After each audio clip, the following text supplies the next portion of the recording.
ini. Kita kalau ratusan miliar langsung rugi, langsung bangkrut, nanti mana mati duluan, aku bilang gitu. Jadi gimana Pak? Ya inilah, kita belajar yang sistematis, yang strategis. Jadi akhirnya yang kita lakukan adalah, pokoknya singkat cerita saya sampaikan ini ya, udah kita tarik ulur lah, pada dia promosi ke sana, kita imbangi sana sini, sehingga akhirnya pertumbuhan pasar yang kompetitor yang 15% dalam waktu 3 bulan itu melambat, ya, melambat.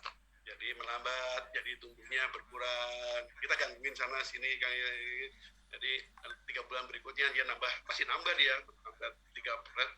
4%, nambah lagi 3-4%. Sampai setahun kira-kira nambahnya cuma nambah 10%-an. Lumayan juga ya, dari 15% jadi 25% kan lumayan kan. Tapi setelah 1 tahun tambah dapat market share 25%, ya saya tahu juga karakteristik dari perusahaan itu nggak mau dia kalau jadi juara nomor 2 nggak mau dia jadi juara nomor 1 atau enggak gitu. Dia cuma dapat 25%, sementara kompetitornya dia ini yang klien ini kan turun dari market share dari 85 turun jadi 60%, tetap nomor 1 kan gitu, dia tetap nomor 2 kan gitu. Jadi lama-lama si kompetitor yang perusahaan besar tadi jadi males dia, ya capek ini habis di sana ada konsultannya, ada handiter yang repot nih gitu kan, kira-kira kalau gitu kan dihantam-hantam juga percuma aja ini dia bilang kan. Nah, akhirnya singkat cerita kompetitor itu berhenti melanjutkan promosinya, dia nggak melanjutkan lagi brandingnya, kayaknya sekarang produknya juga udah nggak ada lagi.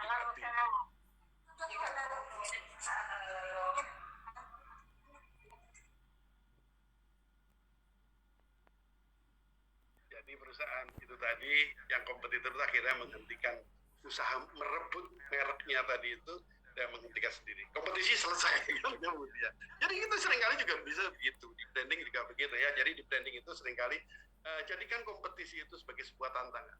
Ya, tetapi kembali kepada digital bisnis yang besar ini, memang kita nggak perlu maksa juga. Kayak si klien itu market share berkurang, wah kayak dunia udah mau kiamat. Sebenarnya nggak perlu sampai segisi itu. Ya, buat kami yang perusahaan konsultan sih nggak apa-apa dapat klien kan gitu kan, tapi sebenarnya kalau kita membangun paradigma, oke, kompetisinya ini sekarang udah multi kompleks seperti ini. Digital bisnis apalagi pemainnya miliaran pemain di sini. Jadi perlu kita membangun awareness. Ya kalau nggak kenal ya nggak sayang kan gitu kan, harus dibuat kenal, awareness harus dibangun, komunikasi harus dilakukan. Tapi zaman sekarang, zaman digital bisnis ya digital communication kan jalan ya kan, pemanfaatan sosmed, pemanfaatan segala limpahan di bidang sosial media dan sebagainya ini kita manfaatkan gitu, sehingga brand kita itu kemudian terus terbangun dengan biaya yang relatif jadi lebih murah ya. Jadi dan dapat awareness-nya, dapat brand knowledge-nya, dapat brand image-nya, dapat brand brand. Kenapa itu konsultan branding kok backdropnya ganti-ganti? Loh, sekolah ekspornya logonya sama terus kan gitu. Tetapi backdrop yang saya pakai sengaja aliran saya bilang sama teman-teman di sekolah ekspor, kita ini aliran merdeka lah, namanya kampus merdeka. Kadang-kadang kita teman-teman sekolah ekspor lebih konservatif ya, kepengen menampilkan yang itu, nggak apa-apa aku bilang gitu. Itu juga sebagai sebuah karakter gitu yang kita ingin bangun, memberikan kemerdekaan gitu ya. Saya kan pakai kapal, kadang-kadang saya pakai gambarnya Menara Eiffel, kadang-kadang pakai gambarnya Hong Kong, nggak apa-apa. Artinya memang ada filosofi yang ada di sana, bahwa memang kalau sekolah ekspor itu kan tagline-nya kan export for all gitu. Ekspor itu untuk semua kan gitu. Mau kalangan orang kaya boleh, orang yang belum kaya juga boleh, laki-laki boleh, perempuan juga boleh, yang dari Aceh boleh, yang dari Papua juga boleh, dari Maluku juga boleh, dari Pati juga boleh, dari semua kalangan, karena kita sebenarnya sekolah namanya kan itu. Nah itu filosofi itu yang tercermin dari kesana kemarin, itu kemudian makanya identitinya tadi simplicity aja, sesederhana mungkin, dan seringkali susah nyari sesuatu yang sederhana, itu susah karena kadang-kadang kita pengen sesuatu yang kompleks kan gitu, sesuatu yang kompleks itu kayaknya lebih keren kan gitu, kadang-kadang kita begitu. Ini saya lagi menjuriin BUMN Branding Marketing Award besok, acara penganugerahannya, jadi lusa mungkin besok udah mulai muncul berita-beritanya,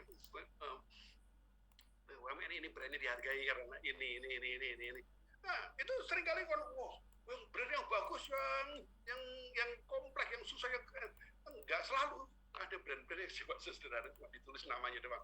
Samsung gitu ya. Tapi bunyi something kan gitu ya. Kalau ekspor ya nggak ada apa-apanya, cuma begini doang. Kemudian yang penting kan apa? Yang penting ada namanya, ada logonya, ada corporate color-nya konsisten, ada kemudian ada slogan yang kalau mau dipakai nggak pakai juga nggak apa-apa. Tapi yang paling penting justru dari setelah punya itu komunikasi. Nah, komunikasi itu pakai apa? Boleh dengan iklan.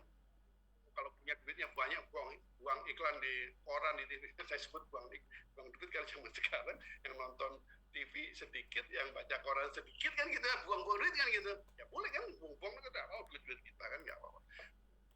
Ya ada perusahaan-perusahaan besar yang satu brand bisa 100 miliar yang keluarin hanya untuk pasang iklan di sana sini, boleh, nggak ada salahnya. Pakai sosial media boleh gitu, pakai sesuatu yang lebih interaktif kayak sekarang ini. Jadi sadar nggak sadar Bapak Ibu sekalian, tapi saya lakukan ini proses membranding Bapak Ibu sekalian. Membranding sekolah ekspor ini saya kenalkan kepada Bapak Ibu sekalian kan, punya ya, sekolah ekspor. Ongkos promosinya mahal nggak? Enggak, tinggal saya ngomong Bapak Ibu sekalian, untung Bapak Ibu sekalian mau mendengarkan kan gitu kan. Ini contoh ya, contoh sederhana kan gitu. Jadi ini bagaimana membangun brand juga kan gitu. Memang di situ seringkali ada muncul brand endorser, ada ambasador brand gitu. Oke, saya sebagai kepala sekolah ditugaskan jadi ambasador brandnya. Oke, ingat sekolah ekspor, ingat Handi itu bukan maunya saya kan, tapi karena kalau lembaga-lembaga seperti ini dibutuhkan ada ambasadornya gitu, ya kan. Negara Republik Indonesia, sekarang Pak Presiden Jokowi, saya nggak ada apa-apanya dengan Pak Presiden Jokowi, beliau orang yang hebat luar biasa kan gitu ya. Zaman-zaman awal-awal beliau masih jadi wali kota, kalau kami bikin training branding, beliau hadir kan gitu, belajar. Jadi kalau waktu zaman jadi gubernur, beliau masih lihat, ini guruku ini, apa Malaysia, ini Pak Presidenku ini, gitu. Tepuk-tepuk sampai di tengah jalan di depan Sarina gitu.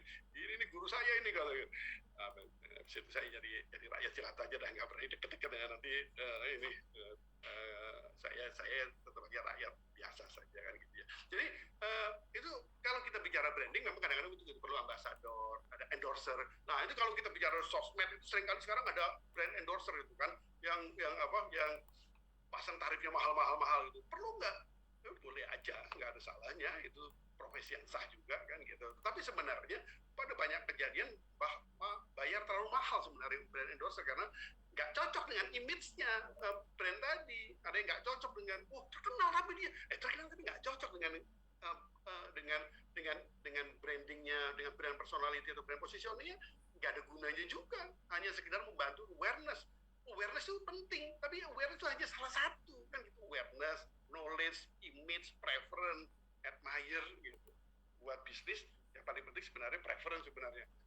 Berkesimpulan, aku lebih suka merek ini kalau mau beli kan gitu. Itu yang paling penting kan kalau di bisnis kan begitu ya. Nah ini proses branding ini perlu kita lakukan ya. Nah tapi ini sebelum saya disemplit sama Asmen ini, saya udah kelewatan ngomongnya kelamaan. Tapi tadi kan saya tayangin ada gambar ketika saya melakukan proses rebranding untuk BNSP. Ada logo Garuda Pancasila, ada logo BNSP ya gitu ya. Nah, di situ ada aspek manusianya, kompetensi yang dimunculkan di sana. Saya nge-brief sama teman-teman desainernya, ini harus begini nih, harus begini gitu. Nah, dia terjemahkan, dia jadikan gitu. Ada yang bilang ini jelek, ini ada yang bagus. Nggak apa-apa, saya nggak peduli. Kita nggak bisa memuaskan semua orang, ya kan? Nggak bisa. Yang paling penting niatnya kita positif. Tapi yang saya ingin angkat adalah sebenarnya itu ada Garuda Pancasila, ada logo BNSP-nya, gitu ya, Badan Nasional Sertifikasi Profesi, ya kan? Kenapa ada dua? Saya sebut kenapa ada dua, memang ada dua. Tadinya begitu saya masuk jadi anggota BNSP, dibikinin kartu nama, logonya Garuda Pancasila. Cetakin semuanya satu box. Sampai selesai bertugas 5 tahun di sana nggak habis tuh nama itu. Saya jarang sekali keluarin itu. Aku berat banget keluarin itu. Aduh. Tuh. Sebagai anggota BNSP yang terhormat, zaman itu lebih terhormat kayak daripada sekarang, keren gitu. Tapi aku berat banget tuh keluarinnya. Nanti kalau aku keluarin ini garu-garu kepala. Ini kayak pejabat. Aku padahal saya ini bukan pejabat, saya ini rakyat jelata aja kan gitu kan. Jadi saya nggak nggak habis tuh, 5 tahun satu kotak itu nggak habis, ya nggak habis, jarang banget saya pakai.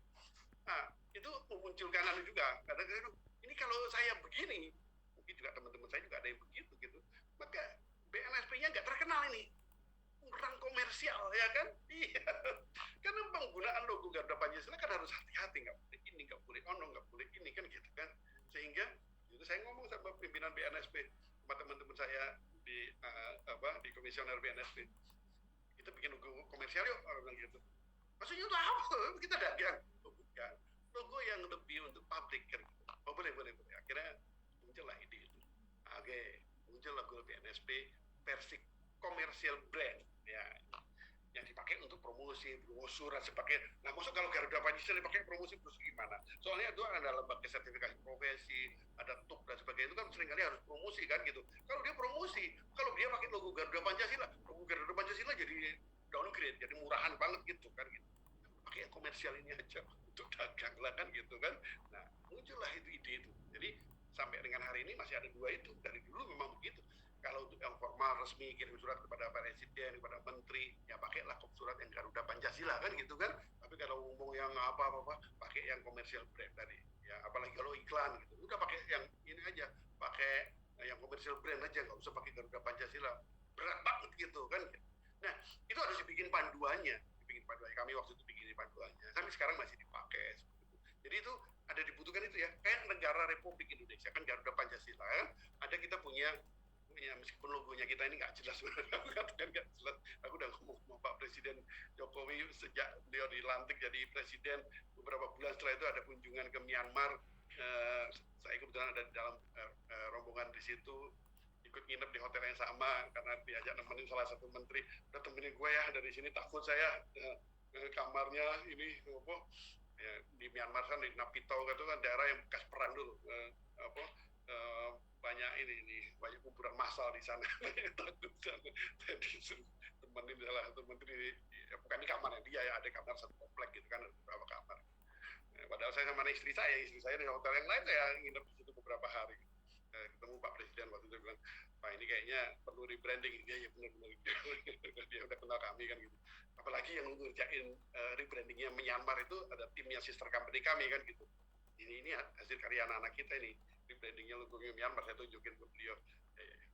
Tapi pulang dari sana aku udah nggak berani inget-ingetin lagi beliau kan gitu. Udah presiden, aku rakyat jelata aja jadi ya udah. Habis itu sampai sekarang tapi masih, kalau kita lihat sekarang ada Remarkable Indonesia, ada Wonderful Indonesia. Itu kejadian yang menurut saya ya sebagai orang branding itu nggak ideal. Nggak ideal. Aku nggak bilang nggak bagus, dua-duanya bagus. Wonderful Indonesia-nya bagus, Remarkable Indonesia bagus. Remarkable Indonesia dipakai oleh Kementerian Perdagangan dan dulu dipakai juga oleh BKPM, sementara Kementerian Pariwisata itu menggunakan Wonderful Indonesia kan gitu. Nah, akhirnya yang lain-lain terserah itu, ada yang Remarkable, ada yang Wonderful, ada dua komersial brand kan gitu kan. Wah, sekarang udah muncul yang lain lagi, aku bikin bingung lagi aja. Mesti ada satu aja gitu, satu single identity yang apapun gitu ya, harus single konsisten. Saya pernah ikut perdebatan, ada beberapa menteri yang waktu itu berdebat untuk itu. Saya mewakili, kemudian Ketua Umum Kadin waktu itu Pak M.S. Hidayat nggak bisa hadir di rapat membahas national brand itu. Nah itu kamu datang ke sana kan, kamu ganti brand ya bang. Ya udah saya datang. Wah saya lihat di situ ada pertempuran antar menteri. Ini nggak bisa begini nih orang. Aduh aku itu kabinet sebelum Pak Jokowi ya. Sampai sekarang masih belum beres juga ini ternyata. Wah nggak bisa begini. Ya ini saking ngototnya itu. Nah tapi ini kan menurut saya sebenarnya contoh yang tidak ideal. Yang bagus satu aja. Ya kan Malaysia pakai Truly Asia. Kalau Singapura apa itu? Ada Amazing India, Incredible, Shokil Asa. Pokoknya ada satu sehingga memudahkan. Jadi publik juga kalau pakai logonya gampang kan gitu. Yang mana yang dipakai kan gitu. Ya. Commercial brand itu commercial brand ya. Oke, contoh yang lain tadi ada Kick Andy ya kan, Kick Andy dari asalnya Kick Andy. Tulisan begitu, ada sepatunya kecil. Ketika kami masuk ke rebranding, kami melakukan retouching gitu istilahnya. Sepatunya lebih gede, merahnya lebih dominan, tulisan Kick Andy-nya tadinya gendut gitu, kita bikin lebih kayak tulisan tangannya Andi Noya kan gitu kan. Oke, jadi itu dilakukan rebranding. apapun hasilnya, saya nggak terlalu permasalahkan sebenarnya hasilnya kayak apapun ya. Tetapi ya kemudian yang saya ingin garis bawahi, ini saya sharing pengalamannya. Dulu ketika lagi dilakukan proses rebranding, kami lakukan riset dulu, ya kan. Tanya ini penonton setianya, tanya sponsor-sponsornya, tanya geng, kan ada geng dekatnya di Noya, tanyain, wah terbelah semua. Kalau begitu pasti terbelah. Perlu ganti logo. Ada yang bilang enggak, ada yang bilang perlu. Nah pada saat seperti itu seringkali perlu pengambilan keputusan yang ini ya, yang berani gitu. Jadi Andi Noya yang nanya gimana ini, aku bingung juga. Ada yang bilang jangan ini katanya gitu. Ada yang ini bukan karena saya sebagai teman dan sebagai konsultan dorong-dorong ya, tapi waktu itu saya bilang ini momentumnya sekarang sebelum kick Andy-nya menjadi lebih besar lagi ya. Nanti kalau jadi lebih besar lagi, biar repot aku bilang gitu. Oke, udahlah, biarin nggak usah dengerin yang nggak setuju itu yang kita Andi Noya ngomong, udah lakukan. Jadilah logo kick Andy yang baru. Tapi tidak sekedar logo, tapi ada sebuah pesan yang dibawa ke sana, inspirasi, pesan-pesan sosial yang dibawa ke sana.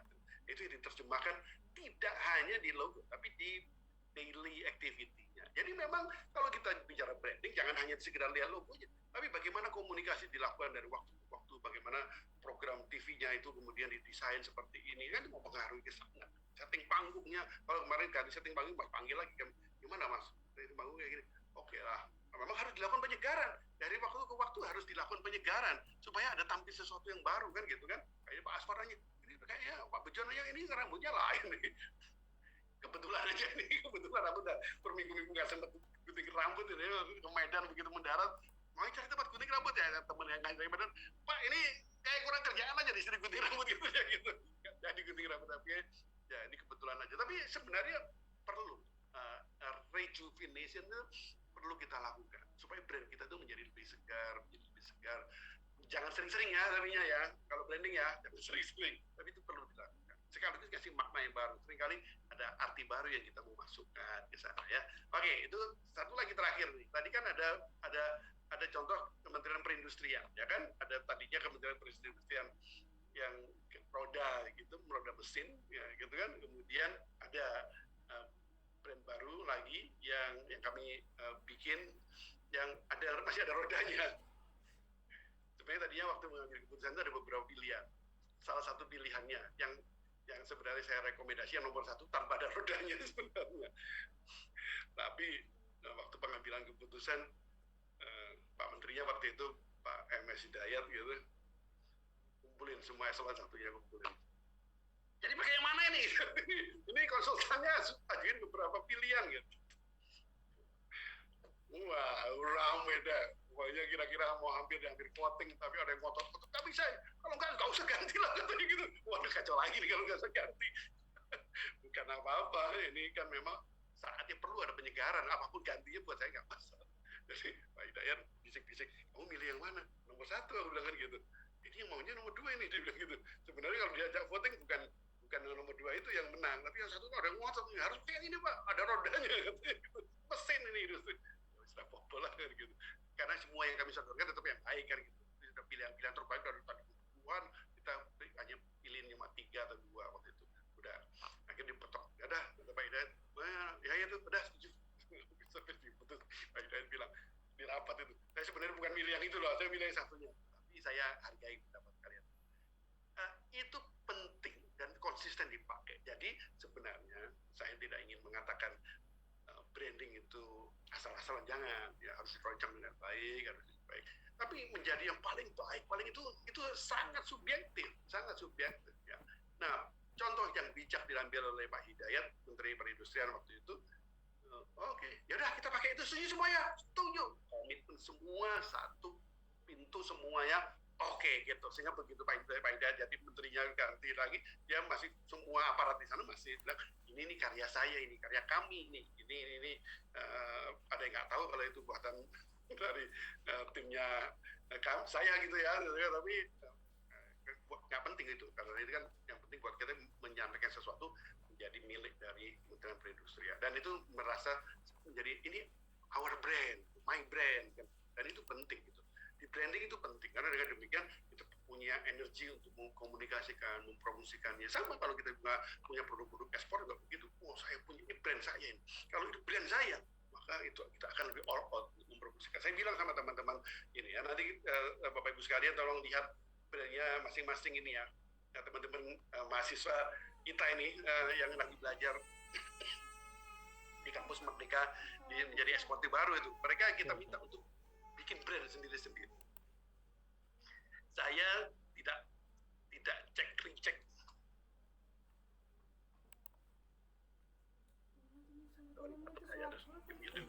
Saya tidak cek dalam pengertian bagus atau tidaknya, karena itu subjektif. Ya, saya nggak ingin memasukkan aspek subjektivitas.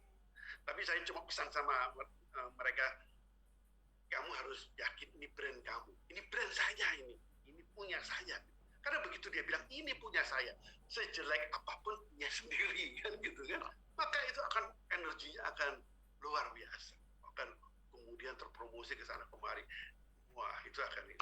Jadi itu branding itu begitu ya, harus ini punyaku ini. Ya, punyaku itu bisa dibantu konsultan, bisa dibantu desainer, itu nggak apa-apa ya. Itu kira-kira yang ingin saya sampaikan ya. Waktu saya udah habis sebenarnya, tapi kalau masih dibolehkan sama mentor berikutnya dan sama ininya asmennya, mungkin kalau ada yang tanya 1-2 orang bisa ngambil biji, bolehlah, silakan.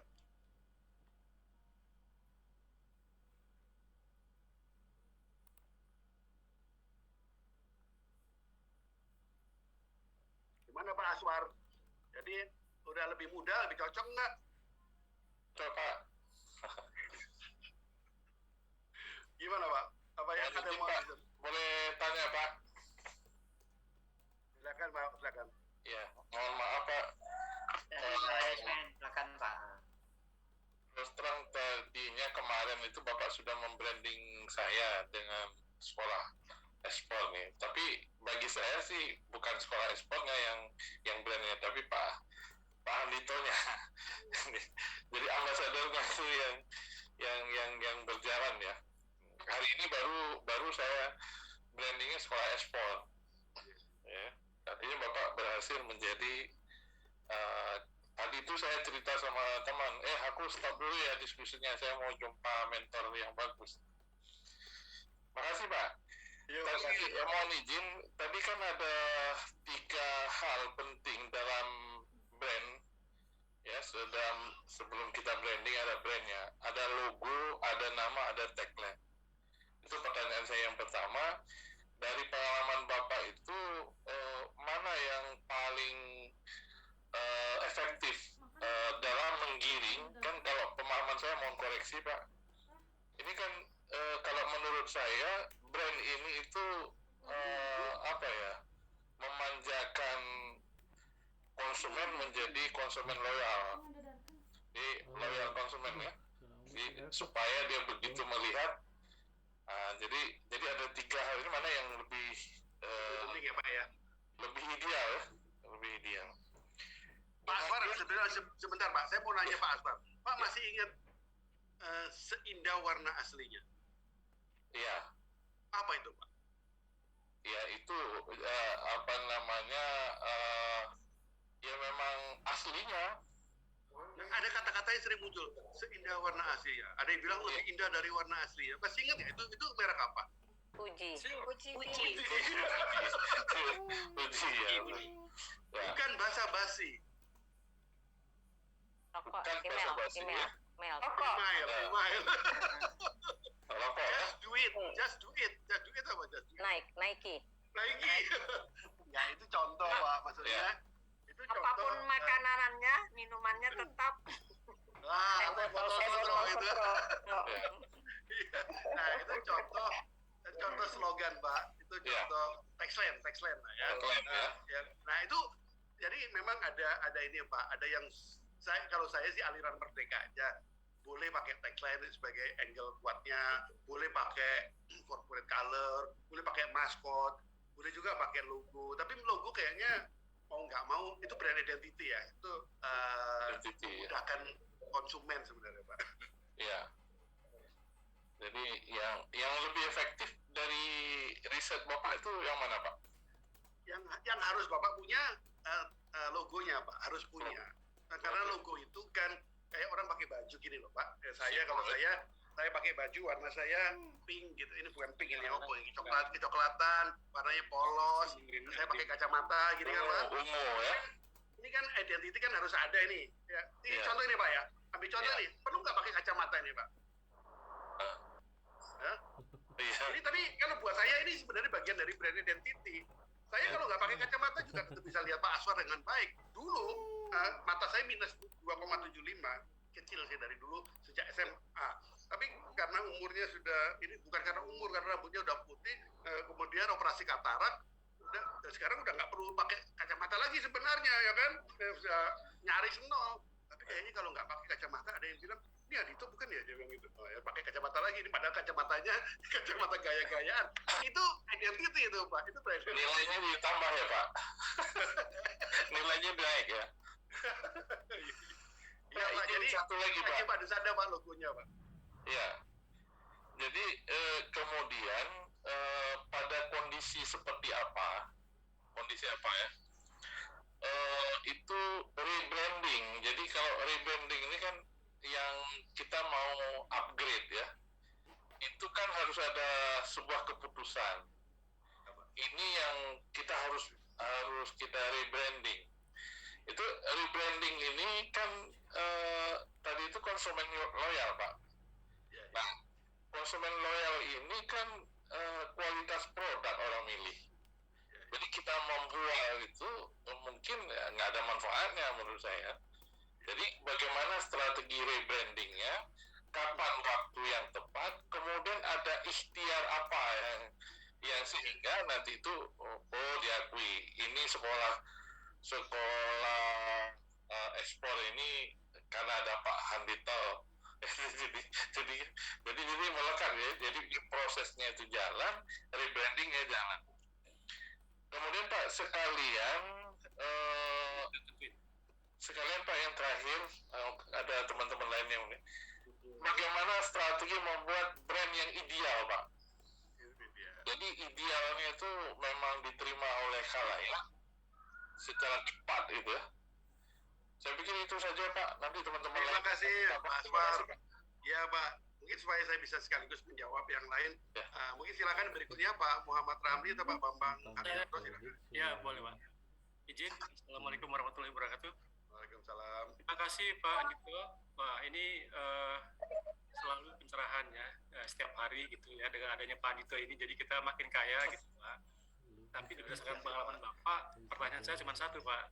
Kira-kira dari komoditi unggulan Indonesia ini yang punya branding paling luar negeri ini apa yang laku? Itu aja Pak. Makasih Pak.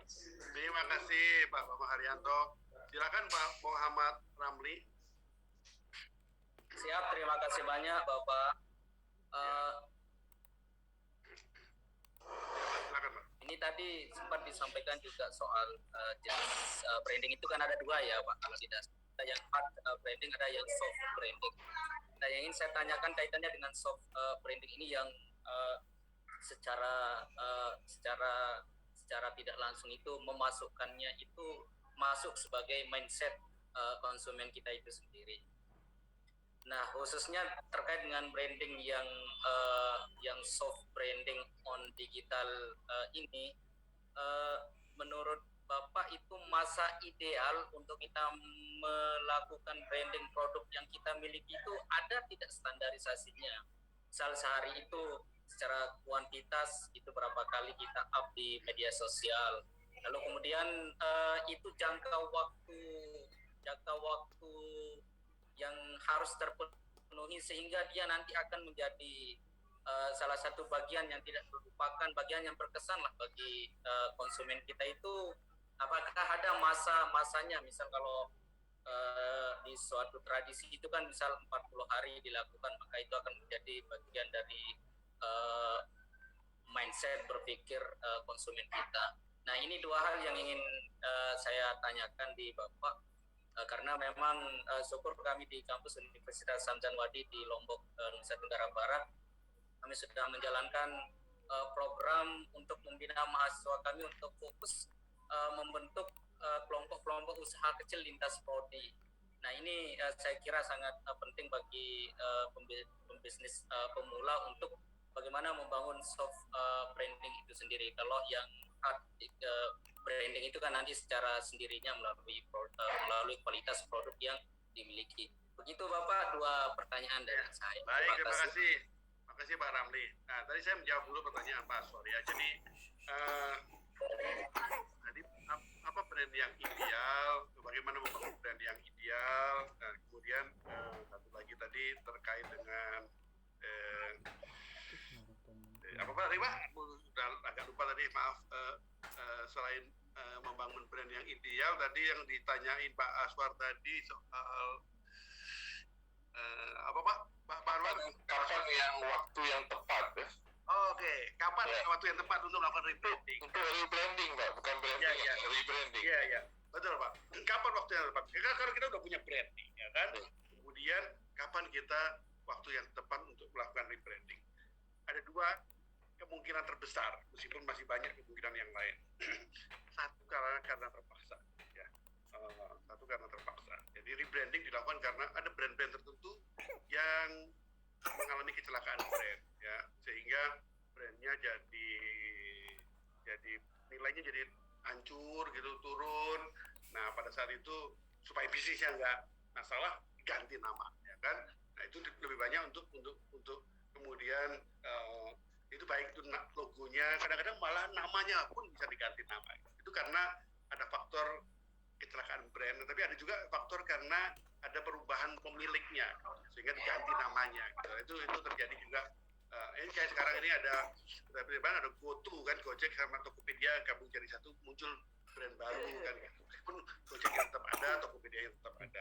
Nah itu jadi rebranding bisa karena sesuatu kecelakaan brand. Yang kedua karena ada perubahan strategis dari pengambil keputusannya, pemiliknya dan sebagainya. Tapi ada faktor yang lebih sering adalah karena membutuhkan penyegaran, ya. Udah bosen gitu. Ini kayaknya ada yang lebih gede, ada yang lebih bagus, dan lebih sering itu. Dan memang itu diperlukan memang di branding. Branding itu kan harus live, harus hidup gitu. Makanya perlu tampil segar terus gitu. Rambutnya kalau gondrong ya digunting gitu kan Pak, supaya segar terus kan gitu. Nah itu perlu untuk melakukan penyegaran dari waktu ke waktu. Jadi lebih banyak alasannya itu dilakukan rebranding ya, meskipun ada alasan-alasan yang tadi sangat strategis. Nah kemudian soal membangun brand yang ideal gimana? Sebenarnya gini, tadi kalau proses membangun brand itu kan dimulai dengan merumuskan dulu soul of the brandnya, ya kan? Bikin rohnya brandnya apa, strategi brandnya apa, baru bikin logo, bikin merek dan sebagainya.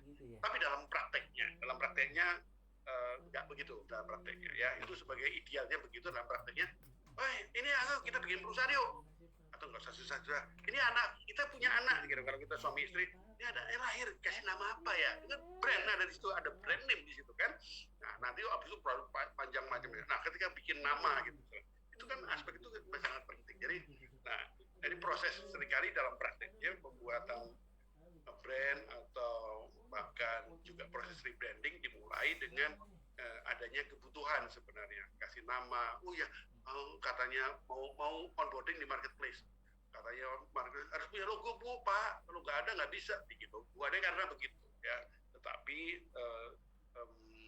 saya sih melihat setelah itu harus ngapain. Jadi kalau secara harus ngapainnya, idealnya yang penting brand identity sama brand soul of the brandnya itu dapat.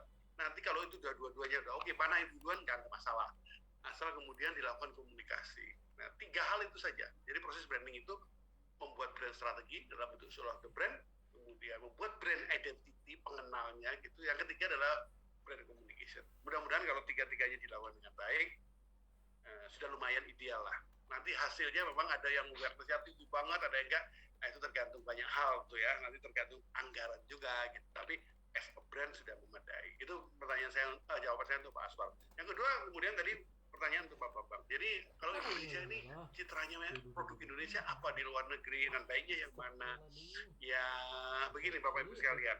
Jangan lupa brand itu ada yang untuk consumer, ada yang untuk B2B, ada B2B, ada yang B2C ya. Sebagian besar project branding itu untuk B2C, untuk yang consumer gitu, untuk pabrik ya gitu. Tetapi kalau kita bicara ekspor, itu ada aspek B2B-nya gitu. Jadi seringkali konsumen itu beli di luar negeri, beli produk ekspor kita, itu bukan karena kita terkenal punya apa, tapi karena dia minta.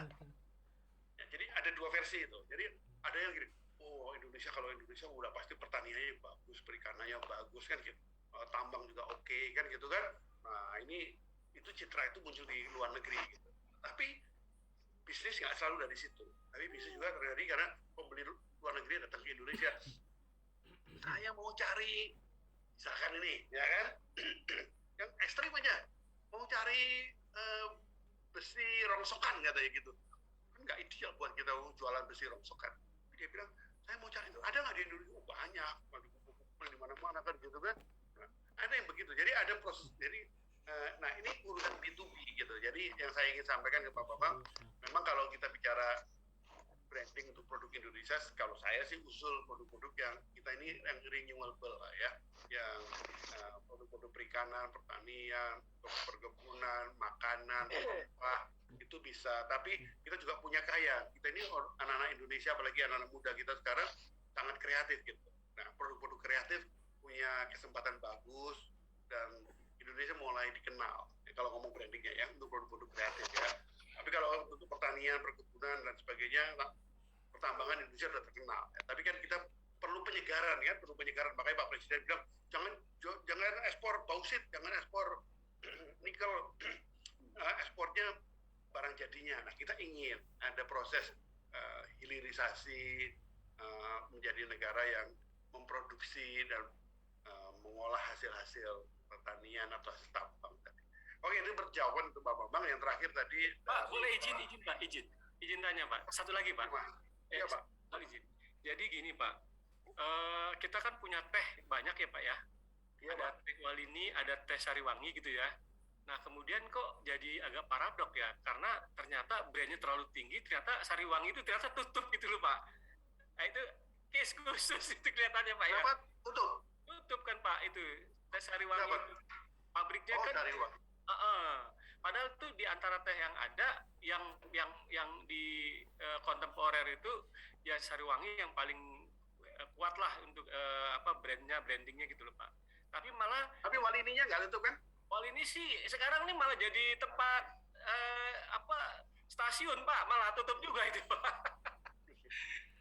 Aduh, itu ya yang komoditi susahnya di situ ya Pak. Kita udah bagus-bagus punya kopi Toraja segala macam, begitu masuk di Starbucks namanya kopi latte lah, apalah, udah hilang tuh nama kopinya itu. Gimana tuh Pak? Iya Pak, memang membangun gambar saya mana ya?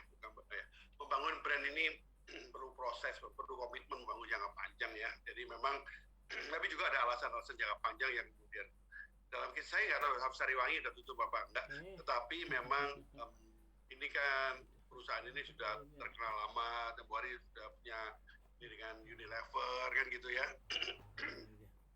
Kalau dibeli ya sama Unilever. Nah tetapi kemudian brandnya dia jadikan kayak apa, kan ada strategi korporatnya.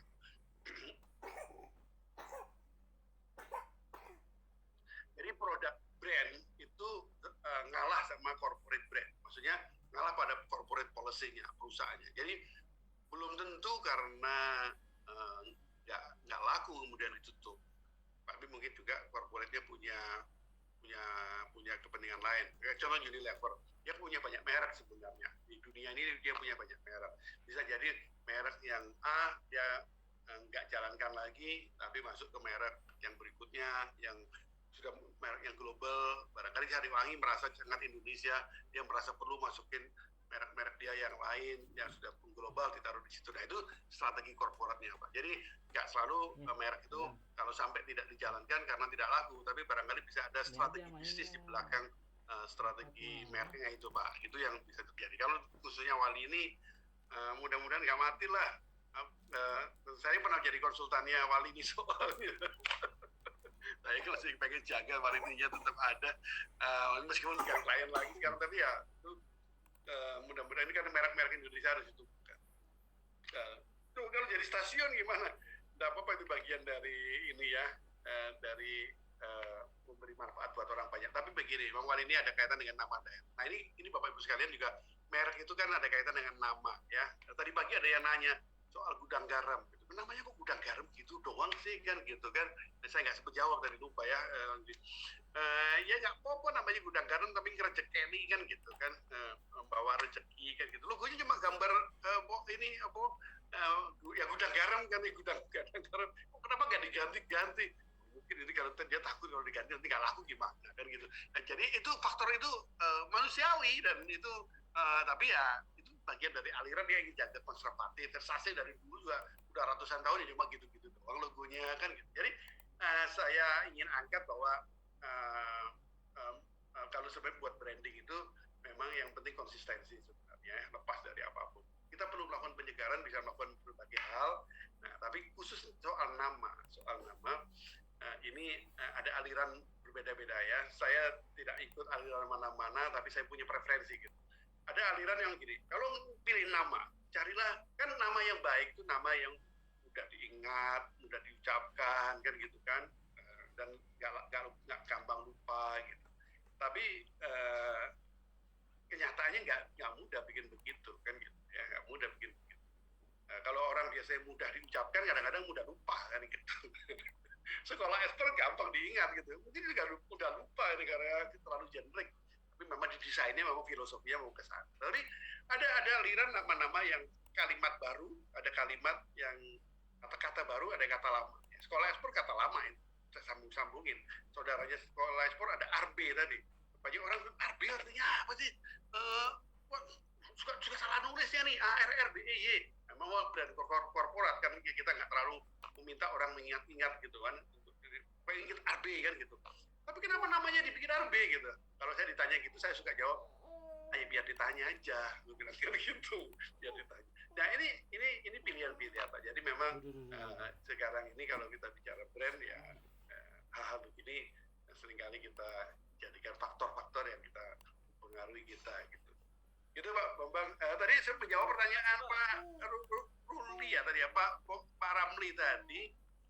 Ya tadi kalau kita bicara zaman sekarang di era seperti berapa lama waktu membangun brand? Lama Pak membangun brand kalau jadi sampai admire. Tapi kalau sampai awareness tergantung niat kita sebenarnya. Kalau niatnya kuat 3 bulan juga jadi. Niat kuat sama ongkosnya juga bisa banyak ya. Tapi kalau enggak ya apa-apa jalan santai-santai.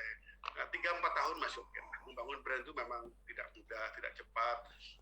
Menurut saya 3-4 tahun cukup lah ya, memadai kalau mau membangun merek yang baik. Aku sebenarnya kepengen menjawab pertanyaan tapi sudah ditegur sama ini nih, sama asmennya ini gimana.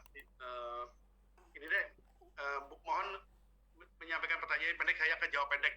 Pak Sudarto, Pak Musajat sama Pak Muhari, silakan. Ya Pak, saya Pak Musajat. Halo, Silakan, ya. Pak. Ya Pak, silakan Oke. Pak. Selamat siang Pak Hadito. Langsung saja.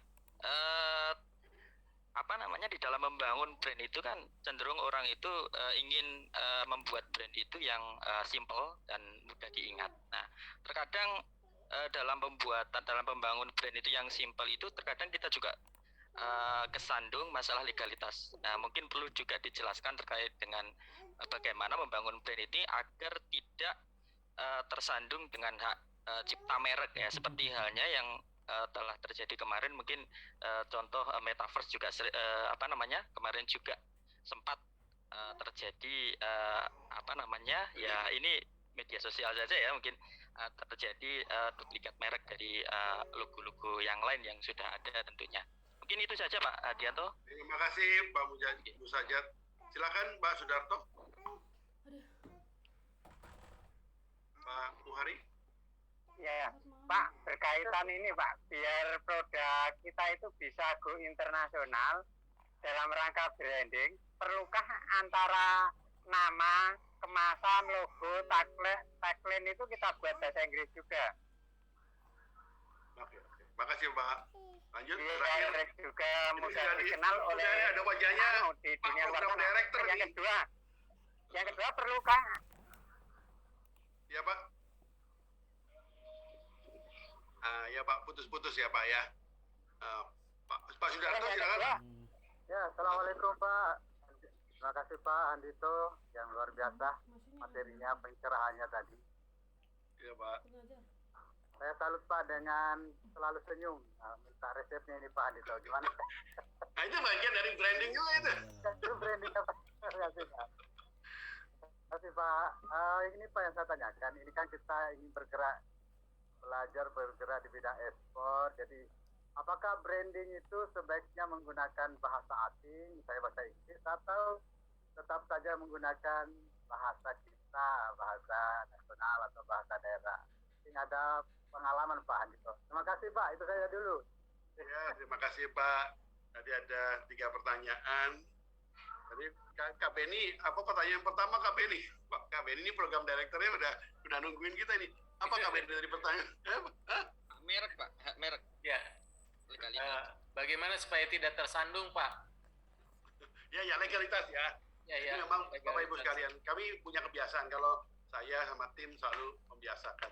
Sebelum kita memilih satu merek, kita cek dulu di pendaftaran di mereknya. Kan gampang sekarang online kan, tinggal masuk aja di websitenya Kementerian Hukum dan HAM, lihat merek, di situ dilihat merek kita udah ada yang pakai.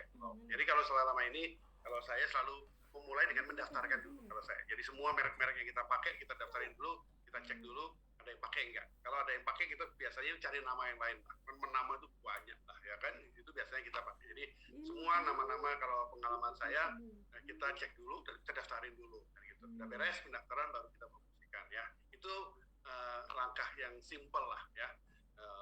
Kan ongkos daftarnya juga nggak terlalu mahal lah ya, 1,8 kalau UKM 700.000, 800.000 gitu. Nah itu penting untuk legalitas. Nah tapi itu berlaku untuk yang dalam negeri. Tapi kalau nanti kita mau ngomong di luar negeri, kan ada protokol Madrid bisa daftar yang luar negeri dari Indonesia gitu ya. Ada ongkos lagi juga, itu nanti diperlukan juga ya. Oke, itu yang pertama. Yang kedua tadi Pak Muhari tadi terkait dengan apa tadi lupa Beli. Apa Pak Beli? Apa Pak Muhari tadi lupa Pak, sorry. Itu Pak, apa Udah branding? suruh SMS apa itu? Ya itu Brandingnya pakai bahasa Inggris atau oh ya dua tadi yang pakai bahasa Inggris. Oke Oh, itu ya tuh jadi kalau pakai bahasa Inggris sebenarnya nah contoh ini baik Bejo Santoso ini kan bahasa Inggris Pak Bejo Oh, bulan. nggak maksud saya Lucky Man gitu loh. lagi men Kalau bahasa Inggris jadi Bijo.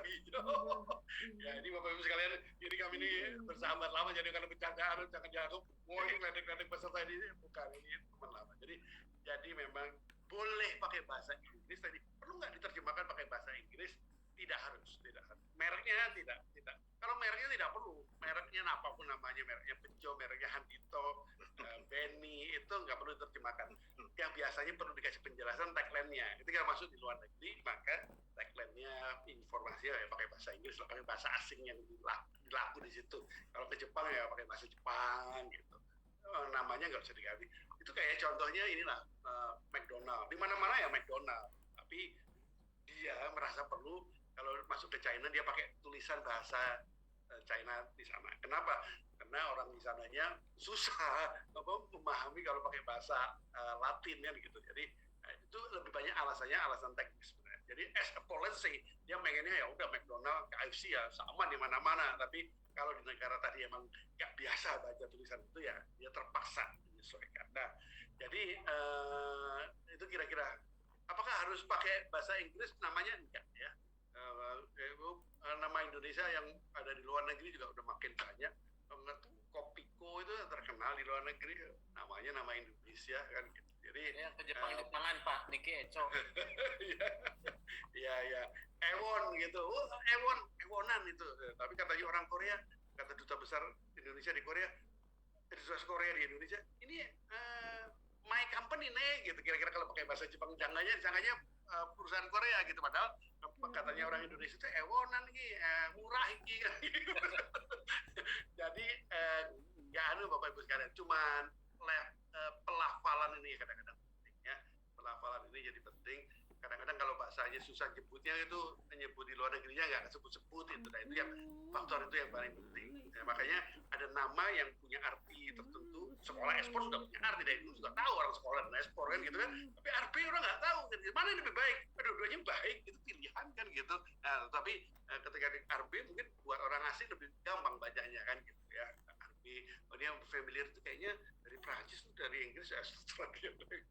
Itu contoh brand kan gitu ya. Jadi itu kira-kira. Nah, tapi nggak apa-apa pakai nama ya, Andito gitu kan. Nah, ini sebagai penutup ya sebelum dimarahin lagi sama program director lagi. Ini Andito gitu. Andito nama apa? Saya tanya sama ibu saya. Ini namaku dulu kenapa dikasih nama Andito kan gitu kan.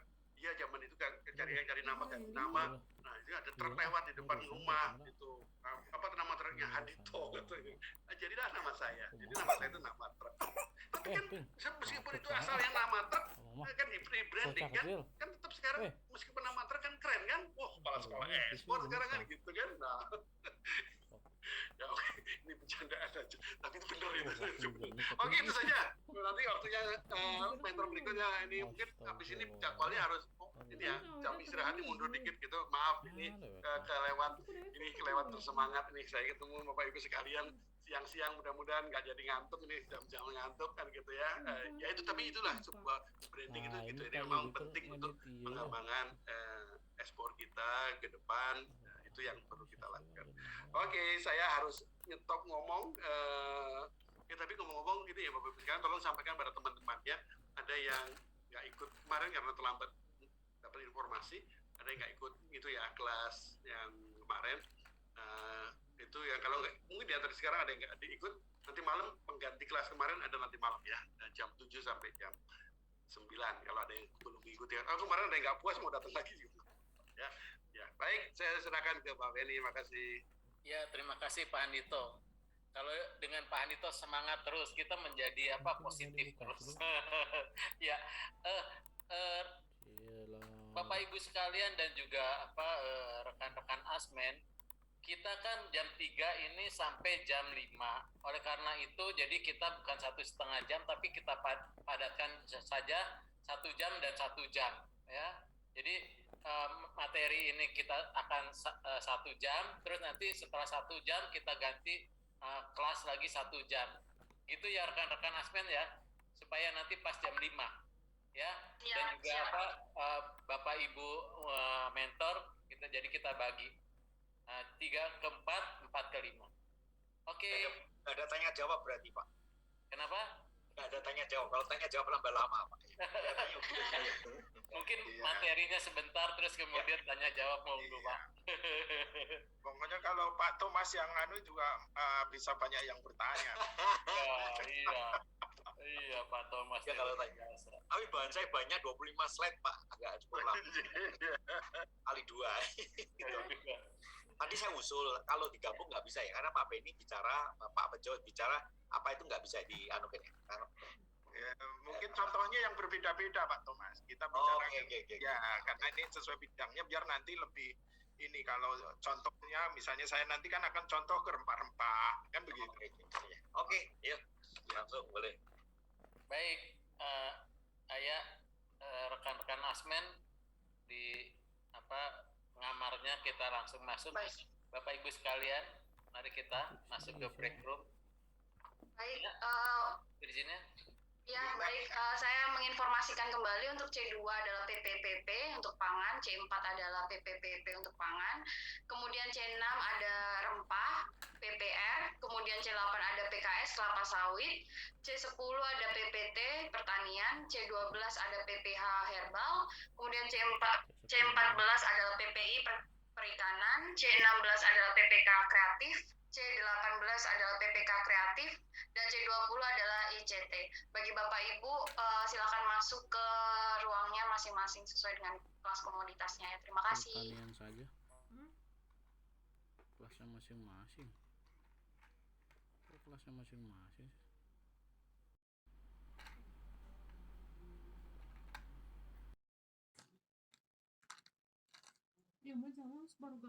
Herbal.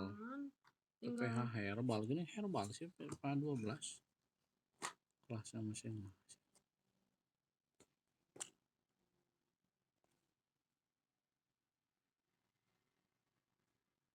si Alfa angkat kadiakeun apa soalnya ngakasurkeun bapak lu memang gitu tuh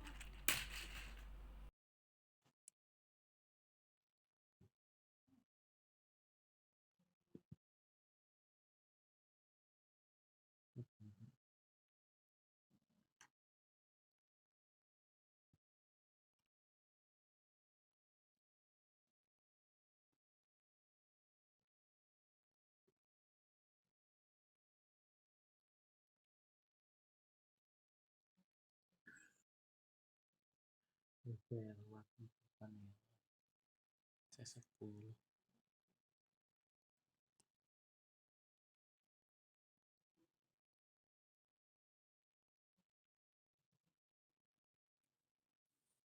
Astaga.